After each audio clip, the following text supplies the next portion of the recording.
ایک رات نا گھر سے بچے کے رونے کی آواز آتی رہی، بڑا دل تڑفا، لیکن محتاط لوگ تھے، رات کو دروازے پہ دستک نہیں دی۔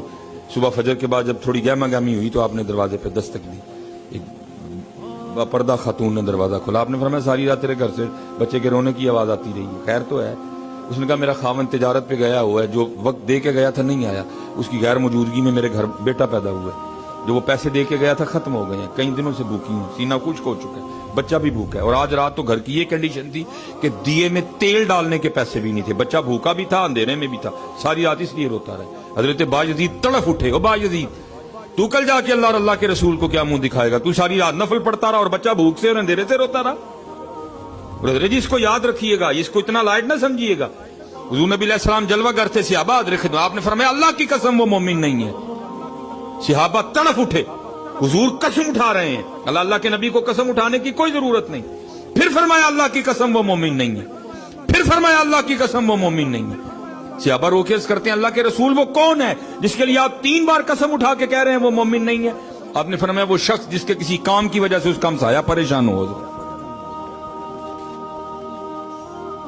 آپ اسی وقت بازار گئے، سودا سلف خریدا، لا کے اس کو دیا، فرمایا میں بھی دھیان رکھوں گا، تجھے ضرورت ہو تو بھی پیغام بھیج دے۔ خامد واپس آیا، ظاہر اس کو پتا تھا میں لیٹ ہوں، اس نے آتے سب سے پہلا سوال یہ کیا کہ پریشانی تو نہیں ہوئی؟ اس نے کہا بس 1 دن اور 1 رات ہوئی، پھر نہیں ہوئی۔ اس نے کہا 1 دن اور 1 رات ہوئی، پھر کیوں نہیں ہوئی؟ اس نے ساری بات بتائی۔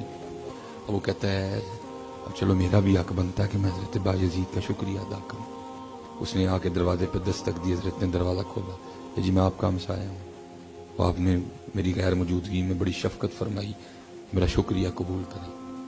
اب آگے سے اس کو کہتے ہیں شکریہ چھوڑ، یہ بتا وہ جو بچہ ساری رات روتا رہا اس پہ تو نے مجھے معاف کر دیا؟ وہ آگے سے کرتا ہے حضرت آپ کیسی بات کر رہے ہیں؟ آپ نے فرمایا ہاں، جن سے ہم نے دین پڑھا انہوں نے جن سے پڑھا ان کو صحابہ کہتے ہیں، اور صحابہ کہتے ہیں حضور نبی علیہ السلام ہمسائے کے لیے اتنی تاکید فرمایا کرتے تھے، ہمیں گمان ہو گیا تھا کہ حضور نبی علیہ السلام ہمسائے کو وراثت میں شریک نہ کر دیں۔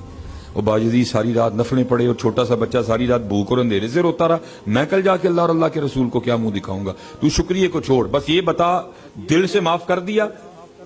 اب پھر وہ بھی آگے سے عرض کرتا ہے حضور پھر آپ بھی معافی کو چھوڑیں، آپ بھی مجھے کلمہ پڑھا کے سونے دین میں داخل کر لیں۔